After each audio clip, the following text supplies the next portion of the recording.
Hi vlogs, welcome back to my guys. So ngayon nakaipon kami ang Bicol Adventure Riders. So yan, gear up na kami dahil lalarga na going to Tanay Rizal. Yan, gagamit ko ngayon is yung Aerox, BBA Aerox. Ayan, take off na kami mga kalongi.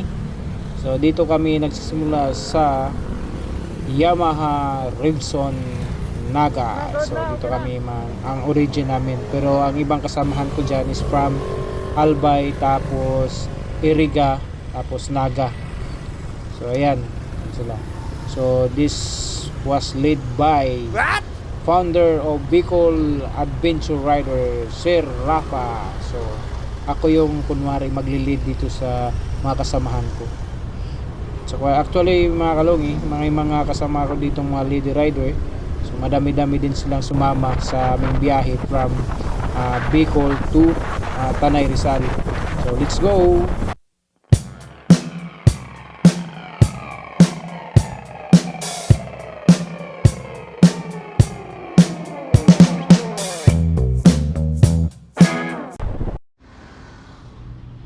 Ayan mga kalongi, dito kami sa Sipokot, Petron, katabi ng Big. Shout out Bigs. Yan, first stopover namin dito sa Sipokot, Petron. So gas up yung iba kasi hindi sila naggas na sa Naga from Albay at saka Iriga. So dito na sa Petron, Sipokot na gas. So yan, kunan ko lang ng mga konting video yung makasama ko dito na nagas up mga kalungi. Nandito sila oh. Ayan. So medyo maambon mga kalungi, yung masama yung panahon sa namin biyahe ngayon, pero rain or shine kami, riders tayo kaya di tayo takot sa ulan. So yan, so si Rafa yan. So yan, pagkatapos namin magasap, so diretso na kami biyahe, nagvia kami Dait mga kalungi, kasi maganda yung daan dito papunta sa Santa Elena. So namin desisyon na dito lang dumaan para hindi mabugbog yung motor namin papunta pa lang ng Tanay. So yan, ang ganda kasi ng daan dito, from Sipokot, Dait, Labo hanggang Santa Elena. So yan, medyo malayo lang siya pero tuloy-tuloy naman ang biyahe at walang lubak. So nire-recommend ko pag mag-rides kayo from Bicol to Manila, dito na kayo dumaan kaysa dadaan pa kayo ng Andaya Highway, grabing lubak doon. So tara, let's go.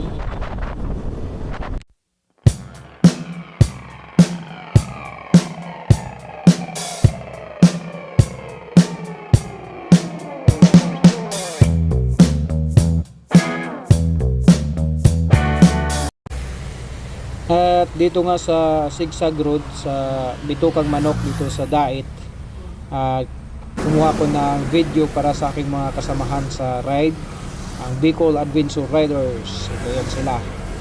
So di ba, maganda, nauna ako sa kanila para kuhanan ko sila ng video. So ngayon dumating kami dito sa Labo Cam Norte mga kalongi. So gas up naman kami dahil nga medyo malayo pa yung Santa Elena from Labo. So nagas up na muna kami dito. Yan, gas up tapos may konting pahinga din. So ayan mga kalongi, tuloy naman namang biyahe after ng konting pahinga, tapos naggas yung mga kasamahan ko at tuloy-tuloy na itong biyahe. So ayan, dumating kami dito sa cruising ng Kapalungga, tapos ito naman sa kabila is going to Santa Elena. So inantay namin sila dito saglit. So ayan, dito na kami sa Santa Elena mga kalongi. So boundary na to siya ng ng Quezon tapos Bicol. So malapit na kami sa Bicolandia. So gateway to Bicolandia. So ayan. Kita ko na yung arko ng gateway to Bicolandia. So umaambon dito mga kalongi sa pagbiyahe. Yun na nga sabi ko kanina, masama yung panahon pero tuloy pa rin ang rides namin dahil kami ay Bicol Adventure Riders. So stop over muna kami dito mga kalongi, at saka gutom na din yung mga kasama ko. Kukuha kami ng dito, picture. Madami din ditong mga nag-stop over na mga rider mga kalongi. Hindi lang mga rider kundi mga traveler para makakuha ng magpakuha ng photo dito. Photos o picture sila dito sa Gateway to Bicolandia. So yan, ito na yung mga kasama ko. Yan. Dumating na sila para kumain, magpainit ng kalamnan. Okay, di ba? Ayun. Ayun, lunch muna kami dito sa may Gateway to Bicolandia. So after natin kumain, pa-picture na muna tayo. Ayan, girap na kami mga kalongi. Dahil medyo malayo-layo pa yung bibiyahin namin. Shoutout Kuya Ronnie, shoutout si Rafa, shoutout Marcy. Yun Ayan, preparing na. Para larga na naman sa mahabang biyahe namin. Actually 3 days and 2 nights tong plano namin na biyahe mga kalongi. So yun, antayin ko lang silang matapos kasi ako nakagirap na ako dami pa namang biyahero ngayon. Yan, si shoutout Random, shoutout Yalsel. So dito naman kami nag-stop over sa isang Petron gasoline station sa Lopez, Quezon. So gas up na naman yung iba dahil nga konti lang yung laman ng tangke nila. So after namin mag-gas up, proceed na agad kami. Paakyat na kami ng Old Sigsag Road at Timunan. So yan, sa mga kasama ko. Paunahin ko lang sila para makuhanan ko ng video. Shout out sa inyo. Ayan Yan. Mga bigatin. Yun. So yan, akyat na din ako dahil nandun na lahat ng mga kasamahan ko. Dapat ko silang makuna ng picture habang nasa video habang nasa Sigsag Road. O diba? So ang ganda ng dito mga kalongi, yung ambience dito sa Old Sigsag Road. So yung Quezon National Park ba yun ito. So yun, dito ang dumadaan lang dito mga kalongi is yung mga light vehicle lang kasi yung mga malaki bawal dito, mga truck bawal dito makadaan. Shout out Malditang Praning, shout out Dunski. Ayun. So medyo sira-sira na din ang kalsada dito. Shout out DPWH. Sorry. Ayun, may mga sira-sira kalsada na dito sa Old Sigsag Road. Pero sana pagandahin ang kalsada dito dahil ang ganda ditong itong lugar na to. Isa na to sa tourist attraction dahil ang ganda dito sa taas, yung pababa maganda yung din, yung pagka-hugis ng Old Sigsag Road. Let's go at malayo-layo pa yung biyahe namin. At ito na nga ay dandahan na kami kasi malubak ang paakyat dito sa Old Sigsag Road. Yan, nagdandahan. Shout out, sundan ko si Rachel. Yan, lady rider din yan mga kalongi. So bilis din yan patakbo. Parang hinahabol ang kabayo. Ayan, let's go. Tabayanan yung namin, panoorin ang aming biyahe going to Tanay. And shout out kay Papsi Sus, kasama yung wife niya as official back ride.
At dito na nga sa pababa na ng papunta na kaming Pagbilao. Ngayon tumigil muna kami dito, coffee kasi inantok na yung iba. At pahinga para ma-refresh yung yung utak at saka katawan. Ayan. So pagkatapos namin mag-coffee, so dito kumuha kami ng video at saka picture saglit. Ito yung magandang spot dito mga kalungi sa Old Sigsag Road. Yan. Takbong chill ride lang tayo dito mga kalongi dahil nga para enjoy lang ang yung tanawin, yung view. Ayan, di ba ang ganda? Ayan, so tumigil muna kami dito saglit or sila. Sila lang pala. Hindi pala ako tumigil kasi ako nagkukuha ng video. So ngayon, ang ganda ng kung kayo o hindi pa nakadaan dito, kung sino man, try nyo dumaan dito. Lalo na pag nakamotor kayo, di ba? Ang ganda. So yan, isa sa mga tourist attraction na to dito sa bayan ng Quezon mga kalungi. So yan, gusto pa naman sana magpa-picture dito sa baba pero kinapos na kami ng oras. So bumaba naman kami, sabi doon na lang sa baba. Pero pag baba siguro na is alanganin din magpa-picture. So yan, alanganin din dito magpa-picture kaya dumiretso na kami.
So ayan, nahuli kami kasi inalalayan ko si Random. Ngayon, inaantay na pala kami dito sa baba. So ayun, goods. Okay na sir, goods na tayo. So ayan, diretso na yung biyahe. Yan, tumigil na ako saglit kasi may sasabihin nata si Rafa. Yan, at dahil dyan, gumamit na tayo ng Google, si Tatay Giggle. Yan, gumamit na ako para hindi ako mawala dahil nga magba-backdoor kami from Pagbilao, so Tayabas to Lucban, then Lucban to Luciana, then to Rizal. So Fami, yan, papunta Laguna, tapos Rizal. Ayan, tuloy lang aming biyahe mga kalongi. Let's go!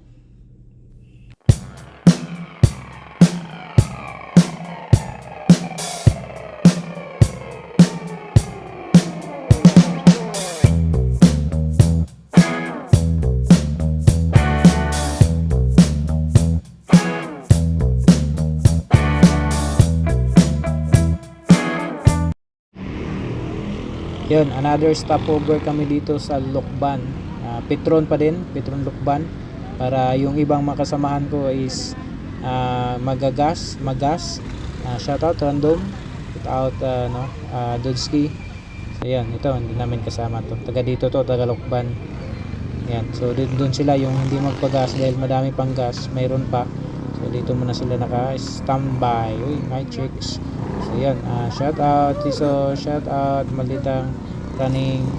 Ayan, mga gas dito si Kuya Ronnie, shout out Mel. Yan, so nasira kasi yung helmet ni Malditang Praning dito na nahulog, kaya inaayos ni Mel. So yun mga kalongi, after namin mag-cast dun sa Petron Lokban, tuloy ang biyahe. Ang ganda ng daan dito mga kalongi, from Lokban to Luciana to Laguna, then Rizal. Diba ang ganda? So let's go!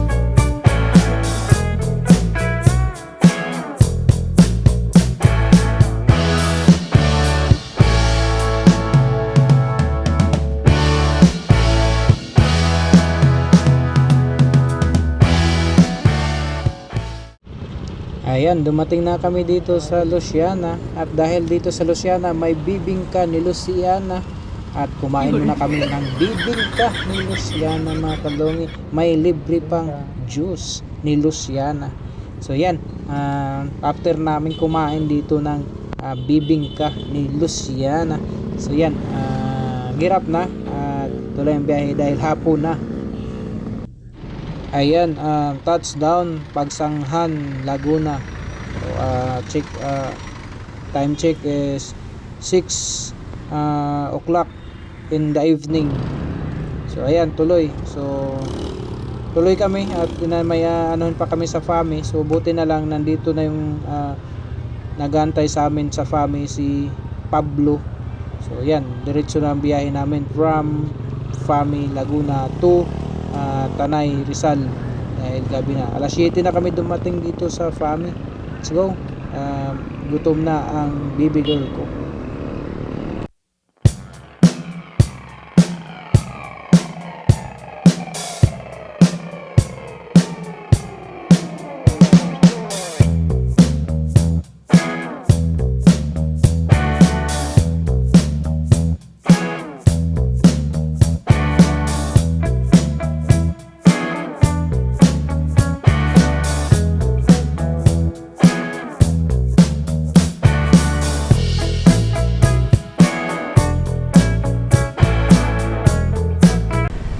Tayo na nga, malapit na kami sa bahay ng kapatid ni si Rafa sa Tanay, Rizal.